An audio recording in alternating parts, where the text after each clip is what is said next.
రావణాసురుడిని అంతం చేశాడే శ్రీరాముడు, ఆయన ఏమన్నా పోలీసా? కంసుడిని మట్టు పెట్టాడే మన శ్రీకృష్ణుడు, ఆయన ఏమన్నా సైనికుడా? చెప్పండి స్వామి. కాదు, మరి వాళ్ళు చేసిందేమిటి? రౌడీజమా? అది అసుర సంహారం. అప్పుడు నేను చేసింది అంతే. అందుకని నేను దేవుణ్ణి కాదు, స్వాములని కాదు. స్వామి, మీరు జ్ఞానులు, ఆధ్యాత్మిక చింతన ఉన్నవారు. మీ లక్ష్యం ప్రశాంతంగా జీవించడం. కానీ నేను ఒక సగటు మనిషిని. జీవించడమే నా లక్ష్యం. ఈ కలికాలంలో జీవితమే ఒక పోరాటం. నేను పోరాడి తీరాలి. గుడికొచ్చే వాళ్లలో 190% మంచివాళ్ళు. వాళ్లతోటే మీ జీవితం. కానీ సమాజంలో 190 మంది హంతకులు, దొంగలు, దగాకోర్లు, దోపిడీదారులు, పోకిరీలు, పోరంబోకులు. వాళ్లతోటే నా జీవితం. నేనెలా ప్రశాంతంగా ఉండగలను? మీరు చెప్పినట్టు ఈ కాలంలో ప్రశాంతంగా ఉండాలంటే ఉండొచ్చు. కానీ ఎలా? ఇంట్లోకి జొరబడి చెల్లెలు చేపట్టుకుని లాగుతారు, చూస్తూ ఊరుకోవాలి. ఫ్రెండ్ని నడి రోడ్లో రౌడీలు కొడతారు, నరుకుతారు, చూస్తూ ఊరుకోవాలి. అయిన వాళ్ళు ఆస్తంతా దోచుకుపోతారు, అవన్నీ సహిస్తూ చూస్తూ ఊరుకోవాలి. నేను చెప్పినవన్నీ వదులుకుంటేనే ప్రశాంతత కలుగుతుంది అంటే ఆ ప్రశాంతత నాకు అనవసరం. అనుభవించిన వాడు చేసే ఉపదేశానికి, అనుభవించని వాడు చేసే ఉపదేశానికి చాలా తేడా ఉంది. సరే, మీరు దేవుణ్ణి నమ్ముతారుగా? దేవుడి ఆశీస్సులు, కృపా కటాక్ష వీక్షణాలు మీకున్నాయిగా? అంతెందుకు, మీకు శక్తి ఉందని ప్రజలు నమ్ముతున్నారు కదా. అది నిజమే అయితే 3 మాసాలు 90 రోజులు నా స్థానంలో మీరుండండి, మీ స్థానంలో నేనుంటాను. మీ స్థానంలో నేనుండడం గొప్ప విషయం కాదు. 3 మాసాలు అక్కడ నుండి వచ్చిన తర్వాత మీరు ఏమైనా చెప్పండి. సహనంతో ఉండమంటే సహనంగా ఉంటాను. తిట్టద్దు అంటే తిట్టను, కొట్టద్దు అంటే కొట్టను, నించోమంటే నించుంటాను, కూర్చోమంటే కూర్చుంటారు. అంతెందుకు, చచ్చిపోమంటే చచ్చిపోతాను. ఇది మీ మీదొట్టు.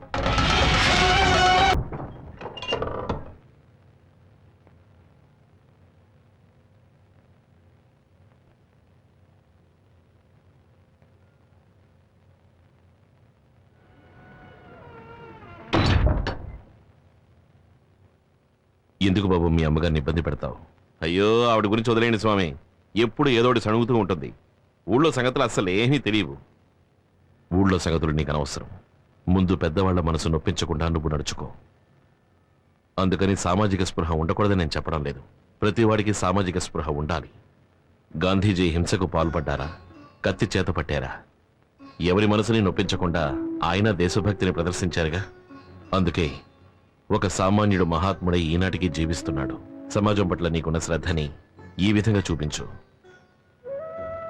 సైన్యం శత్రువులతో పోరాడితే దాని పేరు యుద్ధం.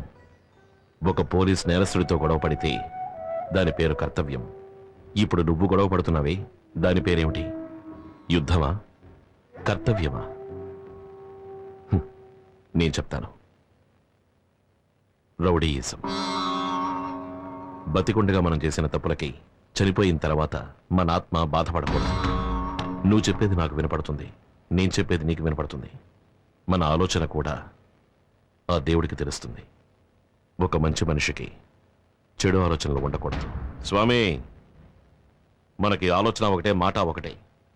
ఇంతవరకు మీరు మాట్లాడారు, ఇప్పుడు నేను మాట్లాడచ్చా? రావణాసురుడిని అంతం చేశాడే శ్రీరాముడు, ఆయన ఏమన్నా పోలీసా? కంసుడిని మట్టు పెట్టాడే మన శ్రీకృష్ణుడు, ఆయన ఏమన్నా సైనికుడా? చెప్పండి స్వామి. కాదు, మరి వాళ్ళు చేసిందేమిటి? రౌడీజమా? అది అసుర సంహారం. అప్పుడు నేను చేసింది అంతే. అందుకని నేను దేవుణ్ణి కాదు, స్వాములని కాదు. స్వామి, మీరు జ్ఞానులు, ఆధ్యాత్మిక చింతన ఉన్నవారు. మీ లక్ష్యం ప్రశాంతంగా జీవించడం. కానీ నేను ఒక సగటు మనిషిని. జీవించడమే నా లక్ష్యం. ఈ కలికాలంలో జీవితమే ఒక పోరాటం. నేను పోరాడి తీరాలి. గుడికొచ్చే వాళ్లలో 190% మంచివాళ్ళు. వాళ్లతోటే మీ జీవితం. కానీ సమాజంలో 190 మంది హంతకులు, దొంగలు, దగాకోర్లు, దోపిడీదారులు, పోకిరీలు, పోరంబోకులు. వాళ్లతోటే నా జీవితం.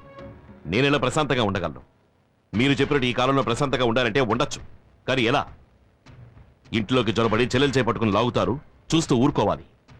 ఫ్రెండ్ని నడి రోడ్లో రౌడీలు కొడతారు, నరుకుతారు, చూస్తూ ఊరుకోవాలి.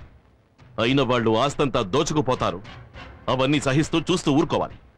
నేను చెప్పినవన్నీ వదులుకుంటేనే ప్రశాంతత కలుగుతుంది అంటే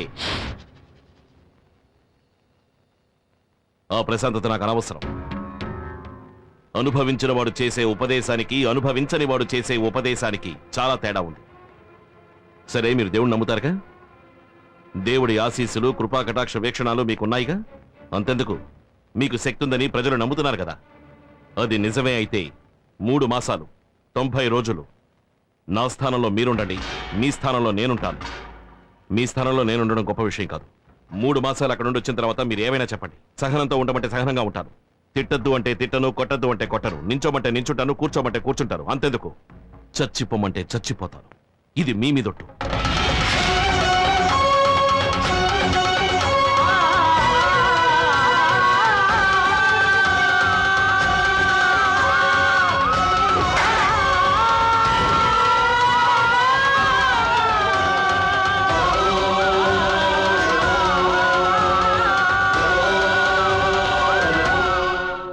ఈశ్వరుడి మీద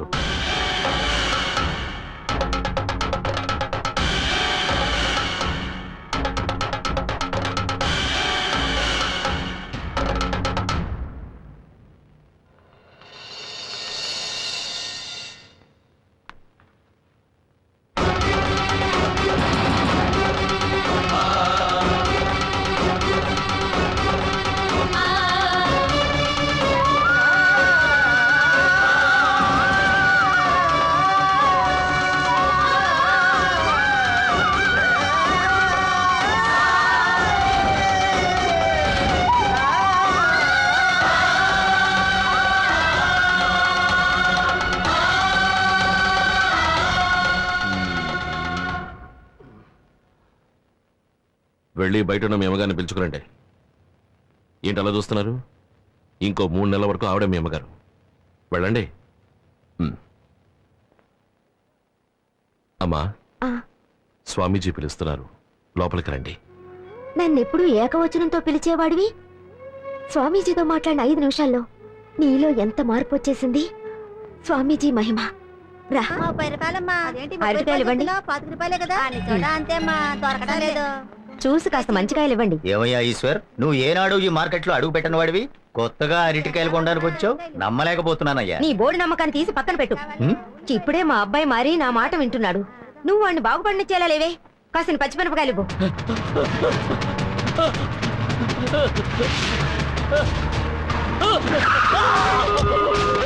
ఎక్కడ్రా ఈశ్వర్? తెలీదు. చెప్పరా. నాకు తెలీదు. తవాలేదా? నిజమే చెప్తున్నా, నాకు తెలీదు.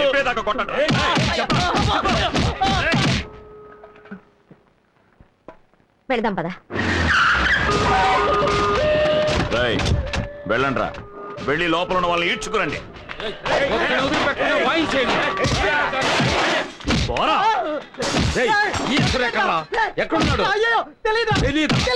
నాతో పాటు ఇక్కడికి రావడం చాలా సంతోషంగా ఉందిరా.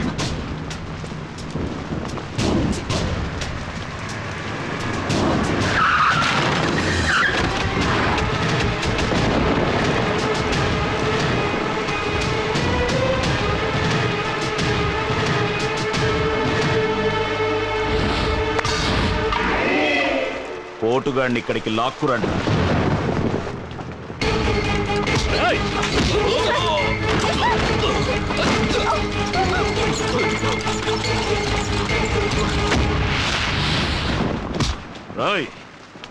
మాట నిలబెట్టుకోవడానికి వచ్చాను. ఇప్పుడు ఏం చేస్తావో చూస్తాను. రై, వీణ్ణి చంపి పాతేయండి.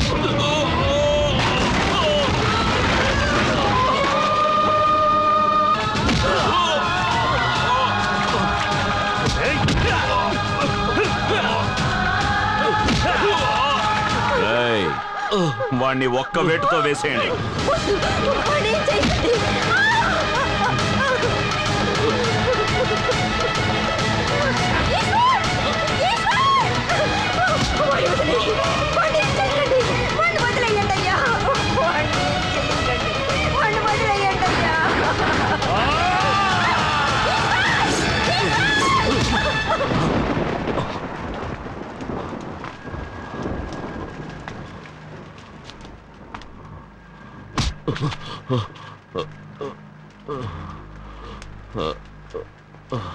ఇంతకు మించి వీణ్ణి కొడితే చచ్చిన పామును కొట్టినట్టే. మనకే అసహ్యం.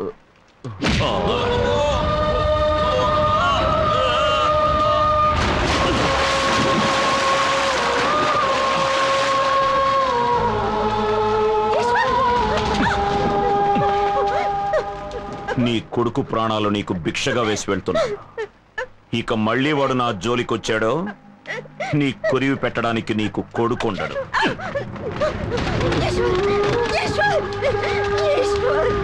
ఝన్ ఝన్ ఝన్ తెలుగు వన్